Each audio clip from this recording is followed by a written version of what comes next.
Welcome to Stage 2, where we're playing as Billy, and things do start to slowly ramp up in difficulty from here, starting with these little things hiding in the trees that shoot laser bullets.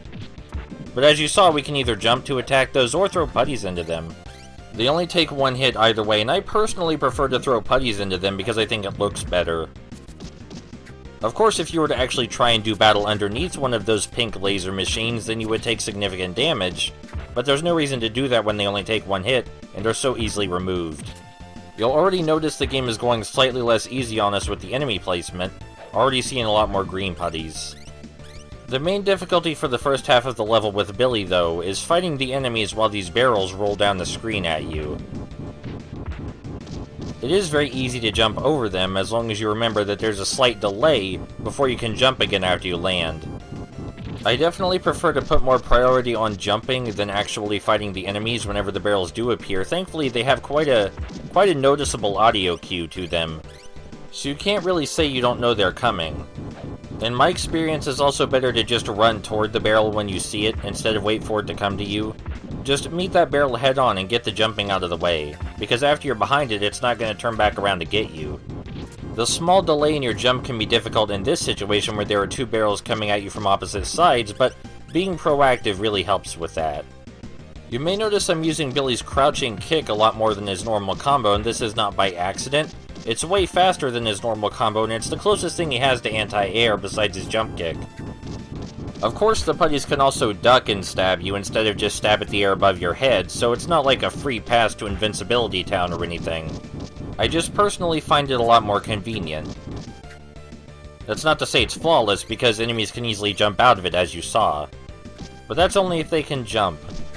In this next screen, a couple of green putties spawn on either side of us, and they're the fast jumping kind, which would make them kind of difficult to deal with Billy. Except for this. Depending on when exactly you press the attack button, it's kind of easy to knock the green putties out of their own jump kicks. I recommend pressing it as early as possible when you get in the air.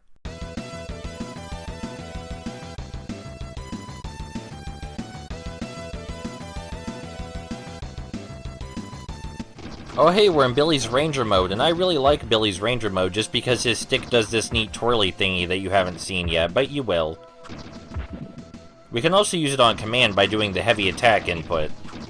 I suppose I forgot to mention these putties with shields. They're pretty much exactly the same as the purple putties, only they take 3 times as much damage. So they're not challenging in any way. You may notice that sometimes these green putties try to jump in the middle of our combos, which just ends with them getting knocked over. I think that's kind of hilarious.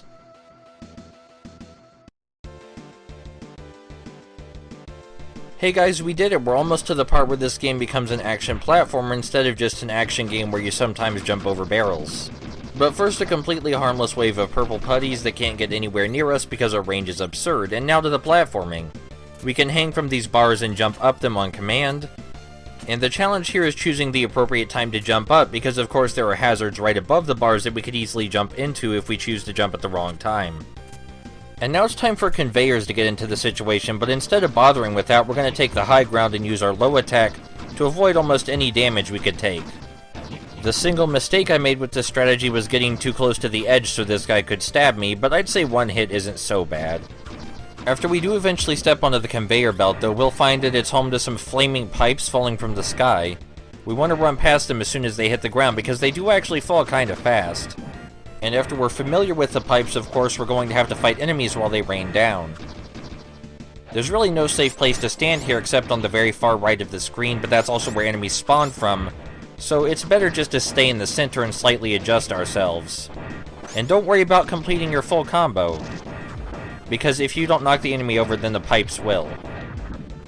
I like this section because you have to pay a lot more attention to where you're standing than you do in most of the game in general. Now that that's over with, we just have to jump down these platforms. These shield enemies aren't my favorite. They kinda just seem like they're a waste of time. I guess they do slowly, menacingly inch toward you, but with your absurd range, there's no way they're ever going to reach you in time. Whatever these things we're blowing up are, one of them contains a health pickup. And you might notice it fills our health bar all the way up, but it also changes its color. This is because we can get more health after our health bar is full. There are 2 valid approaches to this fight. You could either stay completely to the left and avoid the laser drone entirely because it won't go that far to the left, Or you could just jump up and hit the laser drone ahead of time, and not have to worry about it at all. Now it's time for more platforming. Just like last time, we have to worry about what's above us, but all that's required for us not to get hit is not to act recklessly. You know, just look at what's above us before we jump, and then we'll be fine. That thing we just got would enable us to use another screen clearing attack if we couldn't only hold one at a time, and since we can only hold one at a time, well, it was useless. This is the first time I've ever needed to wall jump in the game. I'm sure it's possible to grab that bar without wall jumping, but I always wall jump because I can't quite seem to get it. Hey look, we've seen this before, except this time the screen has a laser drone, and so I make my priority getting rid of the laser drone immediately. It's not like it deals a lot of damage, but it is a distraction while we're fighting the putties, and we don't want too many distractions.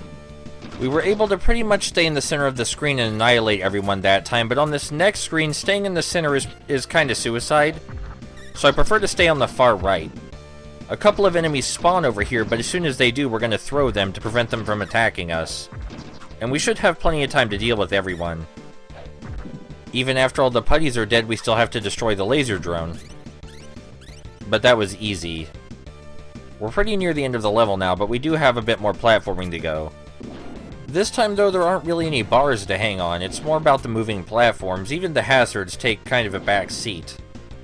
And I will grant the game this, if you're not used to the way the Rangers jump, precision platforming like this can be difficult. It's not like the Rangers jump in a bad way or anything, you just have to get used to how they do it. Honestly, I can't actually remember if moving platforms ever make a return. It's possible they do and it's just skipping my mind. But I can't think of anything right now. This is the last hallway before we fight the boss, and it has these putties with maces.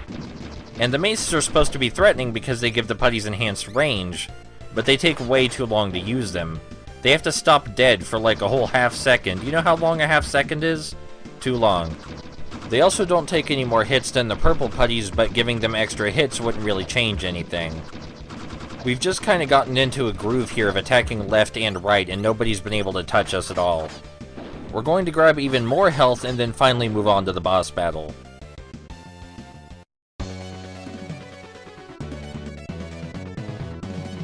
Welcome to the second boss fight against Gnarly Gnome, and his whole thing is that he can teleport. If we let him stand still for too long after he teleports, he'll use an attack like that. He has a few attacks up his sleeve. He can use his accordion to fire a shockwave, he can shoot a laser out of his pitchfork, or he can just hit us with the pitchfork. I'm sorry, that's clearly a rake. Either way, getting hit with the rake directly does deal a lot of damage, even if his other attacks don't deal so much. You only really get the one hit on him when he appears, so it's all about reflexes and standing in a position where he's the least likely to hit you back. There is a better position to stand in than this one, but I was saving it for the second half of the fight. Looking back on it now, it probably would have been better to stand there in the first place, but hindsight is 20/20. Still, most of the time, even if you're standing in a really crummy spot, it's usually possible to hit him or dodge anyway, if you only react fast enough. And that's primarily what I'm guilty of here, is not reacting fast enough. I try to use the heavy attack too often when I could just easily use the normal attack and it would have dealt pretty much the same amount of damage. Like right here, I just wise up and start using the normal attack instead of trying to heavy attack him when he gets close, because that was obviously not working out. I'm sure that if you were playing this and you did less overthinking than I did, you probably would have turned out perfectly fine. It's not like we were ever in danger because we had so much health in the first place. Now it's time for the second... Oh, sorry. Now it's time for the second... Now it's time for the second phase... Now... Okay, now it's time for the second phase of the fight. For this phase, I get in the middle platform where I should have been from the start. It's almost impossible for him to hit you here, and it's very easy for you to hit him. Just remember to duck down and use your normal attack instead of trying to use your heavy attack or anything like that. The ducking is important. You may wonder what's different about the second phase of the fight, and in addition to it being more visually busy, which makes it more difficult to pin him down, he also attacks a lot faster when he's done teleporting. Like, a lot faster. But as was discussed, we're in the optimal spot for evading and attacking back. So even though this phase of the fight would ordinarily be kind of hard, or at least mildly challenging, it's not so much.